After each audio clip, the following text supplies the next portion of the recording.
All right, so we've been talking about digital analytics and we've talked about how it works and what metrics are, but then what are the most important ones? So let's have a look at the key performance indicators.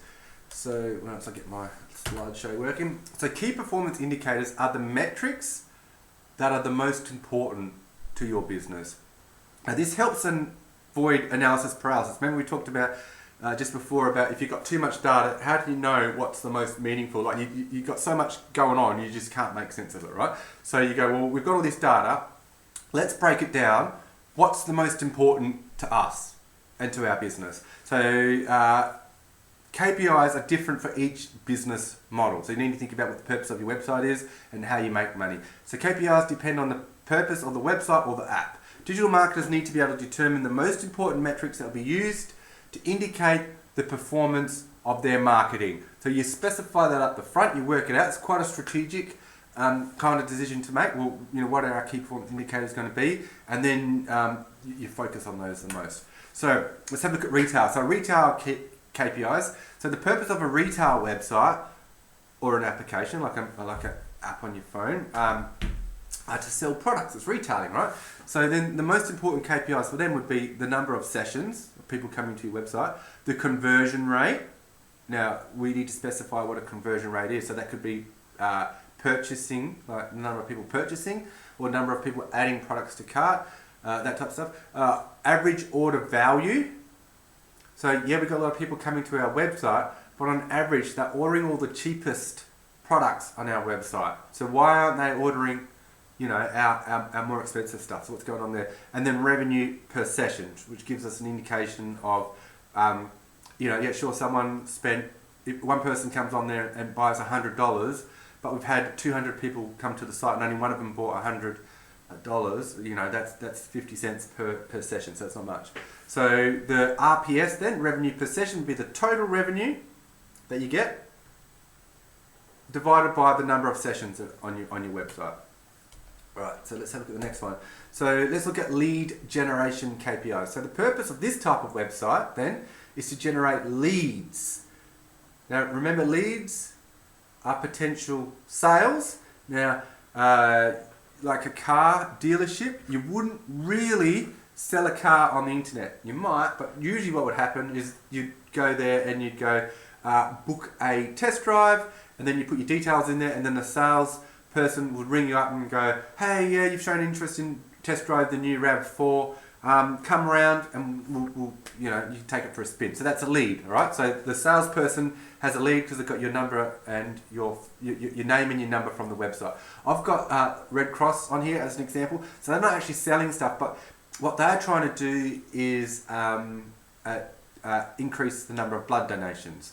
So what might be important to Red Cross would then, so you go to the website, you fill out your details, and they'll ring you up and go, oh, when you want to make a booking or install the app or whatever their KPIs are. So for them, the lead generation KPIs are going to be the unique users, so how many new people are coming to your website, the conversion rate of those people, how many people are filling out a form to get contact, like to actually get a lead out of it, the close rate. Now it's a little bit difficult here because the Google Analytics software isn't going to capture the close rate. So you need to link this data in with your sales data, like your customer relationship management data. So go, all right, we've got this lead off the website, and of those, how many actually turned into car sales or Red Cross, like blood donations.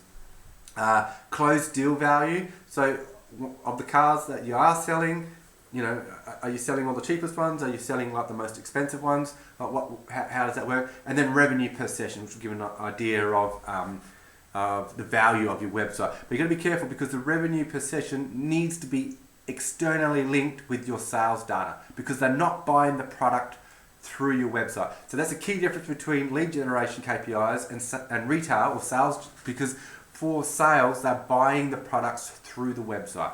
Whereas in here, they're purchasing the products external to the website. So you need to link those two systems together, which is quite important, but not everyone does it. So the purpose of media websites or apps is to generate revenue through advertising. So I've got an example here of the Mercury. That's a media website. They're not actually selling, well, they do sell papers as well, but their main purpose is to sell advertising space, usually to people like us, right? They want marketing people to buy ad space. So for them, it's quite important. Sessions, how many people come to our website? Pages per session, average session duration, and conversions. Signing up to the website. That might not be important, because think about it. If you're going to do a marketing campaign and you go, oh, am I going to advertise? So you're going to do an integrated marketing campaign. You're going to advertise on, of course, your website and your social media, because you'll learn how to do that in this class. But you might go, we want to do a bit broader than that. We're going to do display ads on newspaper websites, because they generally get high traffic, right? So you go, well, what is your traffic? If I'm going to be paying that much money, how many people are going to see my ads? So Mercury are going to go, hey, advertising people, spend your marketing money with us, because we get this many people coming to our website. And that's the type of metrics that are most important to them. So social media, if you are managing a social media application, and I not mean for your business, but if your business is a social media application, the purpose of social media is to make money from advertising, so engagement is important. Now think of, so Facebook, if you're managing Facebook, or if you're managing Twitter, or if you're managing Instagram, or if you're managing a new one, there's plenty of new social media applications coming up. So for them, conversions would be new accounts. How many people are actually signing up to our new social media application?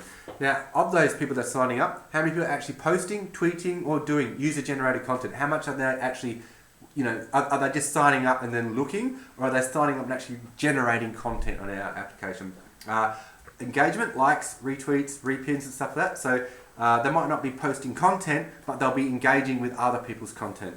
And then average time on site. So they get there and go, well, this is actually boring. I don't know why I came and left straight away. Or are they spending hours and hours just endlessly scrolling through your awesome social media application? All right, so that's important to them. Search engine KPIs. The purpose of search engines is to quickly provide the best list of search results to the people searching, which makes sense, right? So for them is the number of searches, the conversion rates, which usually be click through. Like, so you go to Google, you type in brand new car. When you got the list comes up nice and quick. How many of unlike most websites, for search engines, they're usually trying to get you onto their page and then off their page straight away, because they want their job is to provide a list of options and for you to go through to those options, right? So the conversion rate would be, are they clicking through, or are they going, oh, this search engine's not giving me the results that I want, I'm going to use a different search engine. And then number of pages per session. All right, so that's it for the key performance indicators.